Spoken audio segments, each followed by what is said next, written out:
ମୃତ୍ୟୁମୁଖକୁ ଟାଣନ୍ତୁ ନାହିଁ। ସରକାରଙ୍କର ଗାଇଡଲାଇନକୁ ମାନି ଚଳନ୍ତୁ।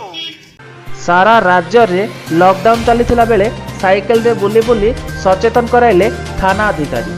दिनकु दिन काया विस्तार करने सह भयर वातावरण सृष्टि करिछि कोरोना भूताणु। सचेतन ही एहार एकमात्र रास्ता साजिथिला बेले सरकार द्वारा लागू होइछि लॉकडाउन व्यवस्था। अनावश्यक स्थले घर के न बाहर सरकार और प्रशासन तरफ अनुरोध करा जाइछि। तेबे अति जरूरी सामग्री यथा राशन सामग्री पनीपरिबा और औषध आदि परमिशन दि जाइछि।